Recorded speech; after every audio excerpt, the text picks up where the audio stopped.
The following is a special presentation of Ashland University's College of Arts and Sciences.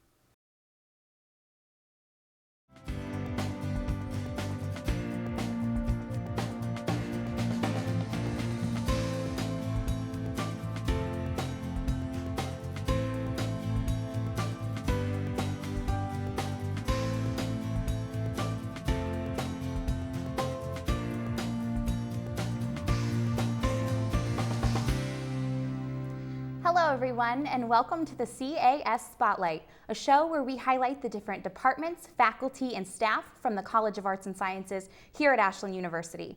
I'm your host, Chelsi Howman. With 17 departments across campus, Ashland's College of Arts and Sciences encompasses a wide range of programs with everything from art to social work, history and politics, English to journalism and digital media, just to name a few. In this special edition of the CAS Spotlight, we have Interim Provost at Ashland University, Dr. Doug Fiore. Thank you so much for joining us today. Oh, thank you for having me, Chelsi. So can you just first start off by telling me what made you take the provost job here at AU? The president. No. What made me do it? I came here, as you probably know, to be Dean of the College of Education. I was very excited about that opportunity. When Dr. Crothers started as interim president, it was really important, of course, that the provost role get filled. And he really did a process where he tried to find, after talking to many constituents, the right person for the job. And I didn't nominate myself for it for whatever reason. He felt confidence that I could do it, and I felt that it was an opportunity to really serve the institution, particularly during what I knew would be a pretty rough year. So I was honored to be offered the opportunity, and I'm really excited to be doing it now. Awesome. Well, with it being an interim position, is it something that you're planning on pursuing in the future? You know, long term, I did know that it was time for me to really get serious about higher education administration. I had completed a fellowship with the American Council on Education a couple of years ago, and that's a training ground for many people who aspire to the presidency one day. I applied for and accepted the position as Dean of the College of Education with no plan to do anything other than that. My long-range goal is to serve administratively higher education however I can be of the most benefit. So I can say, and I'm not trying to be coy at all, I can say that I'm tremendously enjoying it, would love to continue doing it, but I want to be in whatever role I can serve the institution the best. All right. Well, clearly there's a lot of changes going on at AU, and you're obviously a big part of those changes. Yes. So can you just start off by telling me some of the challenges that the university is going through right now? Yeah, I think that, you worry that you're talking about finances all the time, because finances is not what we want to always be the most important and leading part of all conversations. But when you talk about the challenges AU is facing, they are financial. There's very high debt, we all know that. And the institution prior to me arriving, and you've been here longer than I have, has experienced cuts in a variety of areas, whether they were budgetary, personnel, or both. The challenge this year, I think, above all others, is to make sure that we can balance the budget and put an end to this litany of cutting that's gone on over the past couple of years and reach a point where the institution financially can start spending money to move forward instead of trying to only pay down debt. And of course, we're trying to do that in the same year that the board has directed a very comprehensive review policy. I think that from the provost position, the challenge is to keep the academic side of the house, all of the faculty, the students, the support staff, and the administration motivated and recognizing that we're doing the most important work in the university, and we're doing it at a time that really is going to paint what the future looks like. And you touched on it a little bit, but this past week, 15 faculty members were cut. Why? Oh, I wish I could give that. I wish I could give an answer that really respected the level of emotion that's behind that whole decision. That was clearly the hardest thing that I had to be part of, and yet, I'll be honest, it wasn't a surprise. I don't really think it was a surprise to anybody. Faculty had been telling me since I arrived as dean that they suspected these things were going to happen. Essentially, though, the president has made a commitment that he will not only balance the budget by the end of the year and put us in a position where all of the cutting of the past couple of years could be behind us, but put us in a position where we can actually start investing in the future. After looking at productivity across all departments in the campus, it became apparent to him that there were opportunities and room to make the right size faculty for the student body that we have without sacrificing academic quality. Of course, I play a pivotal role in that, and we didn't set out to cut 15 people or non-renew 15 people. 15 was the outcome after the work with the deans to try and figure out what the best logical way to do it was. And how many of those people, what colleges were all of those people from? They came from all 4 colleges, but they didn't come from all 4 colleges in the same numbers at all. In fact, it was the College of Nursing and Health Sciences that had the least impact in terms of faculty numbers non-renewed in order. It was the College of Arts and Sciences, followed by the College of Education, followed by the College of Business and Economics, and then the College of Nursing and Health Sciences, in terms of where the numbers of cuts were. Now, if you look at it proportionally by number of students, and I'll be honest with you, I haven't, to see if one college proportionally had it harder than others. I would sense, though, that clearly, no matter how you look at it, education and arts and sciences felt the most impact. And these cuts impact everybody involved. That's right. How were those particular people chosen? That's a really good question, and that also points to what was so delicate and challenging about the whole thing. I told you originally that this was driven largely by productivity and by the amount of students being taught and credit hours being generated by faculty across disciplines. Well, once the president was able to identify these departments seem to have a lot of faculty for the number of credit hours they're producing versus this department, which seems understaffed, you then get a sense of, okay, there's room to make a change in Department X instead of Department Y. But there's many other factors, tenure being one of them. Academic tenure, which is a piece that you could spend hours talking about, something that I believe very strongly in the value of in higher educational institutions. Academic tenure made it impossible to have that be the only driving force. So that's why deans were so instrumental. And the question that was posed to deans was, where do you think you can part with somebody now, non-renew somebody now? So at the end of the day, if you were to look at the cuts across the institution, you would not find that every cut was in the least productive departments, but there were some less productive academic departments in which cuts were simply not possible. So then they were made elsewhere. But it was the dean that really was able to solidify for the president, this is the list that makes sense for my college. Did the dean and the upper level administration talk with department chairs and figure out these are the pros of each professor, these are the cons, to kind of see the impact of the department? I can assume that in many cases, and I would hope that the answer to that is yes, but I can't say it wasn't done by me or by the president. What we did is made an appointment with the deans and asked the deans to come in and have that conversation. How the deans ran it within each of their colleges probably had a lot to do with their individual management style and the time constraints that they were under as well. So I could only guess. I can't really answer that. And so a lot of faculty were obviously cut, but I'm assuming that staff were also cut. What other positions were eliminated? I only really know the academic positions, and of course I can't list all of those for obvious reasons. There's a lot of personal impact on this. But I believe that the president had said it was 6 staff members across the other branches. All of the vice presidents, going back about a month ago, I would say, each vice president sat with the president for a very long time, going line by line through the budget, making cuts. And those cuts were sort of the first conversation that ultimately led to this. So I know there were cuts all across the institution, but I don't know the exact location of them. Alrighty. After this short break, we'll be back with more from Dr. Fiore on the changes at Ashland University right after this.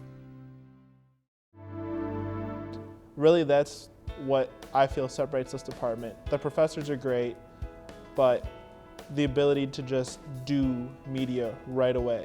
You're not going to learn anywhere near as much in the classroom as you do just being out there, reporting on something you have no idea what you're talking about. Figure it out. They expect you to mess up. They just want you to make the mistakes now, so when you're graduated, you don't make the mistakes then. If you're just joining us, our guest on this episode of the CAS Spotlight is Dr. Doug Fiore, Interim Provost at Ashland University. All right, Dr. Fiore, so how does cutting these professors, a lot of them very young and innovative, how does that not affect the quality of education students are receiving? No, it's a good question, and it's a question that I would expect will need to be answered to many people. If you cut anybody, even somebody who's not of very high quality, it's going to have a negative impact. I can tell you, even though I've only been here a short time, I know for a fact these people that we cut were very high quality. So of course there will be an impact. What we needed to do, and what is the challenge of leadership in an academic environment, I think, is to try and step back and take a look at what would happen if we didn't do it. And if we didn't do it, would we be able to balance our budget? Would we be able to position the university for the future that we believe it deserves and is capable of having? I tell people all the time, because it's the most sincere way I can express my maybe overly simplistic approach to my job. But I look out my window whenever I am in my office and I don't have an appointment, and I admit those moments are rare, and I see the students walking by, and each time I'm mindful of the fact that their money or their parents' money and many people's hard work is making it possible for them to come here. We need to be stewards of that money. I would like to be able to provide one-on-one instruction for all of our students. I would like every student to get an experience like you get in this program, with this fantastic environment around you, to do interviews like this. There are limits to what we can do with the money we have. I believe that we can offer fantastic, high quality, the best people can get in this region, maybe the nation, with the faculty we have. But believe me, if money had been no object, I would love to not be losing the people that we're going to have to lose at the end of this year. It's very challenging. It's very challenging. And it's definitely created a lot of buzz around campus. Oh, certainly. So is the university worried about the student reactions and concerns? I think that the concerns always need to be a worry, because again, that's the whole reason we're here. We're here for the students. I don't want you to think that I'm not concerned about faculty and staff reactions, because I am. But they trouble me less than student concerns and student reactions. The hope that as many people as possible are going to listen to the explanations, and even to a certain extent have to put some trust in their leadership to lead the university in the right direction. I would hope that students who feel personally hurt because someone they have a strong connection with won't be working here next year, that they would recognize that that was not a cavalier decision, that it was a decision in the best interest of moving the university forward. The concerns are very important, but I have to make sure when I put my head on the pillow at night that I'm leading as my president and board want me to do, and that I am doing so in a way that is upholding the academic strength and value and doing what's right for all students. There will be people who will remain, despite how many times or how well or how poorly I explain it, who will remain hurt. And of course that bothers me, but it can't deter me, because I think what we're doing is creating a very bright future. I can't wait till we turn the corner, and we're about there. We have to let people grieve and start talking about how we're going to move the institution forward, because we can do a lot academically here.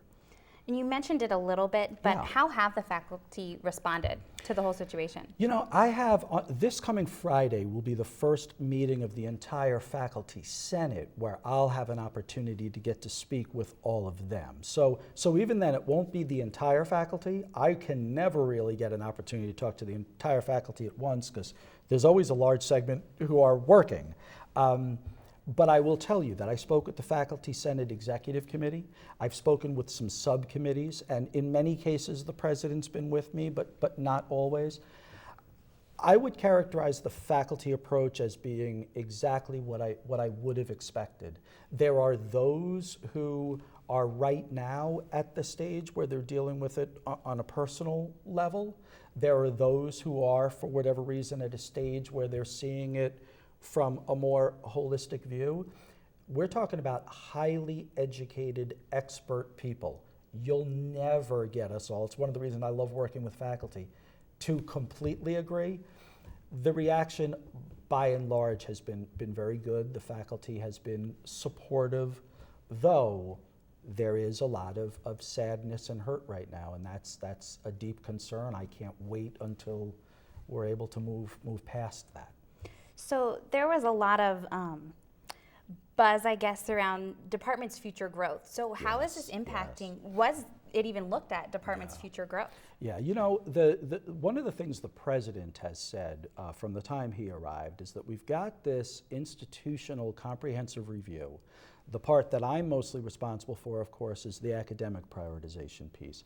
And this review is taking all year, where the Board of Trustees has assembled groups of faculty, administrators, and trustees to examine all academic programs. A lot of what comes out of that review is going to have input into the future growth of academic programs. It's going to really help inform which programs do we need to put more resources behind, which ones should we maybe give fewer resources to, because again, we are limited by the funds we collect from tuition, and there's a lot of operations we would like to run here. So that process will take care of that long term. In the short term, we had to take care of operating the university now. So departments where there have been cuts were places where the perception of the president and then him involving me and me involving the deans, where that collective group felt there was the most room to potentially take a hit without hurting the opportunity to grow. But at a very pragmatic level, if you go from 5 faculty members to 4 faculty members, right now in the short run, it's a little bit harder for you, but it doesn't affect what will happen as a result of prioritization and strategic planning. Alrighty, so are there more plans for more faculty cuts? No, it was really important. In fact, the biggest input that I was able to give as the academic leader supporting the president in his work was that it was really important to do all of the hard things at the same time.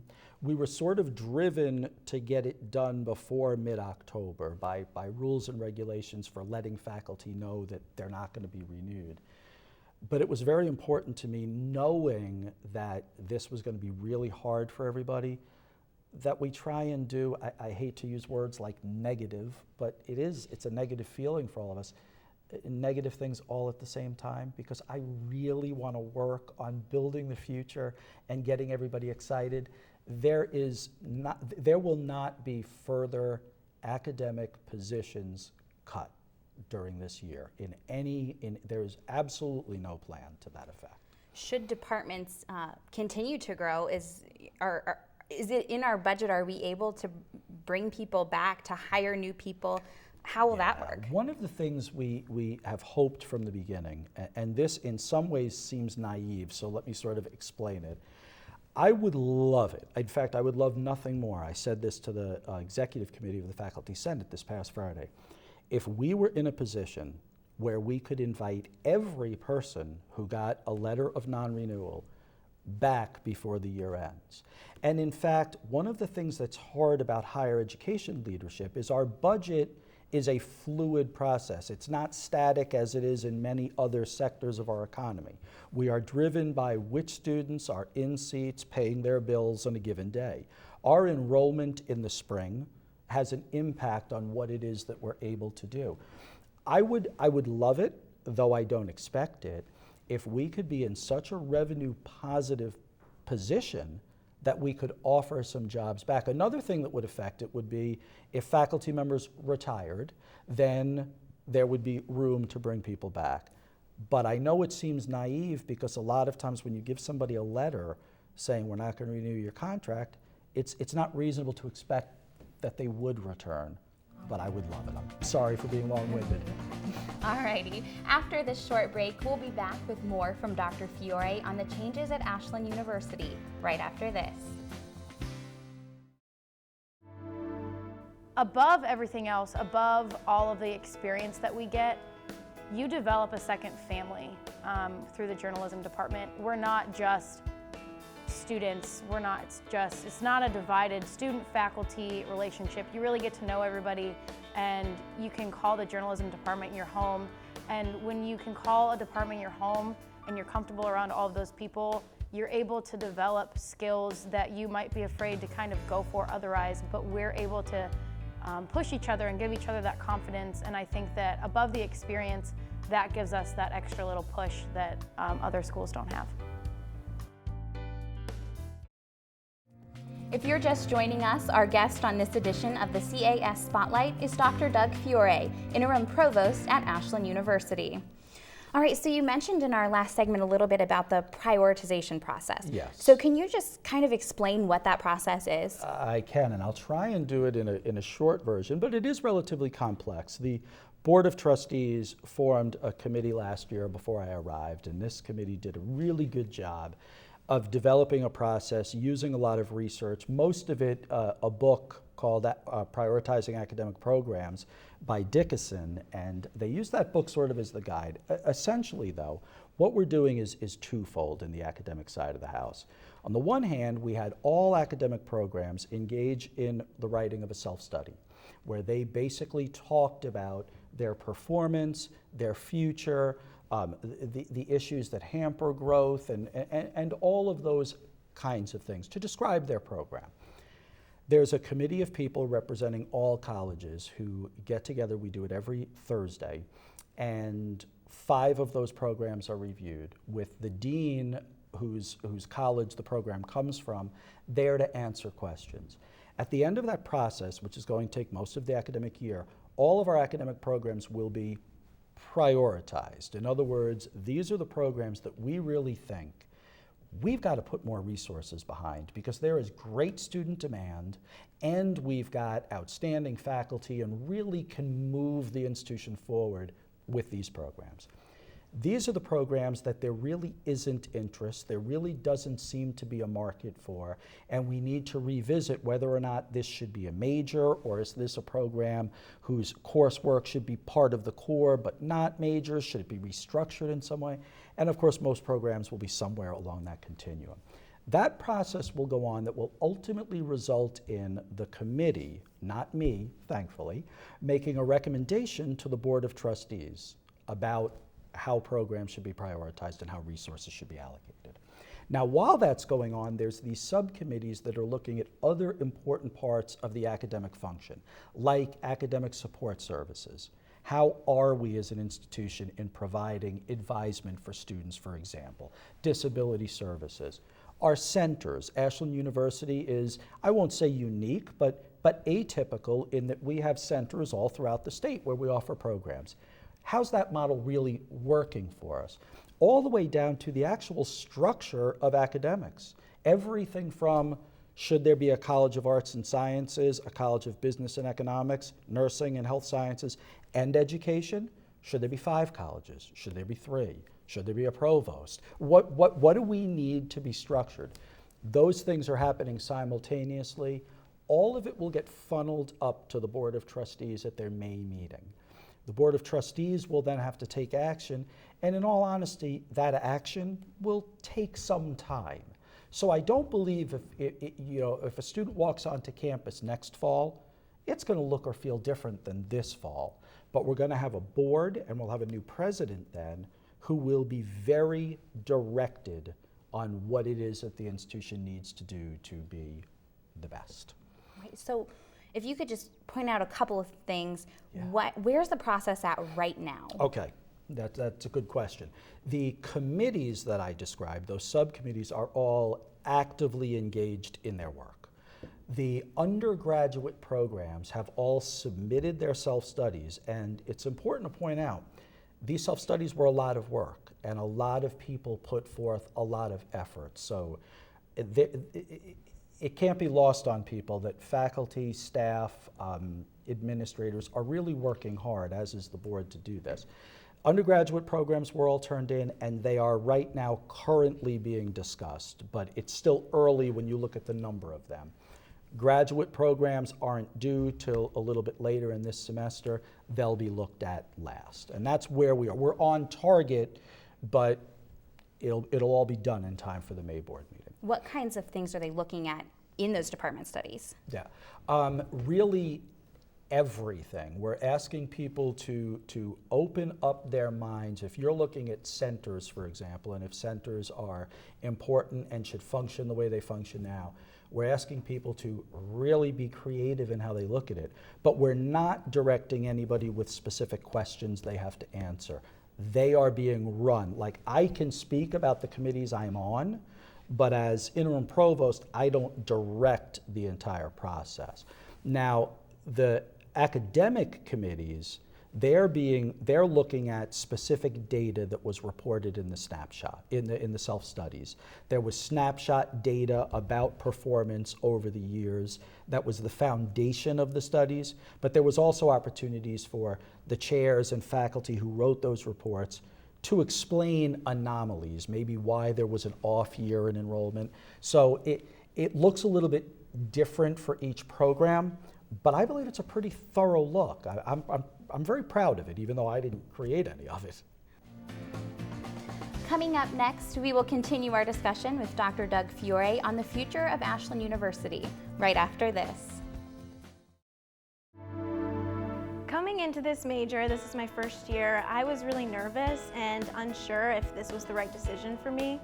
And within the first week of classes, I was asked to anchor a news update, to co-produce and host my own TV show on AUTV20, and to do graphics at a football game. 3 things that I never thought that I would be doing.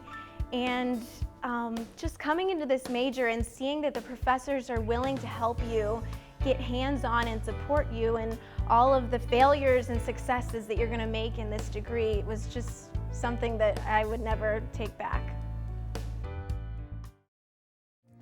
Back with more CAS Spotlight. We're joined by Interim Provost Dr. Doug Fiore. Thanks again for joining us today. It's such a pleasure, Chelsea. Thank you. All right, well, moving to the strategic changes of the process. Sure. How many programs do you anticipate being cut? It's really hard to come up with an answer because the hope would be 0. It's probably a naive hope, but I really, really don't know. I can tell you this. I can tell you that according to the process we're following, all of the academic programs are going to have to be put in categories. So there is going to be like a bottom quartile, but the plan in no way is to eliminate the bottom quartile, strengthen the upper quartile, and just sort of ignore the ones in the middle, which is what one could believe if they only looked at quartiles. It's to force us, because we've got so many great programs, we're going to put them all in the top quartile if we're not forced. So we will be forced to identify a chunk of programs that appear to be the lowest level of priority, but that certainly doesn't mean that those programs will be cut. It may mean that they'll be re-engineered in some way. Maybe they'll be combined with other programs. Maybe, as an example I alluded to before, we won't have majors in that area, but we'll still keep courses in that area. And I'm sort of making these things up because there's really no predetermination. I would imagine that if you asked any student or faculty member that's been at the university a while, certainly longer than me, people would have a sense of these are really great programs. And these are the ones that we just don't hear so much about.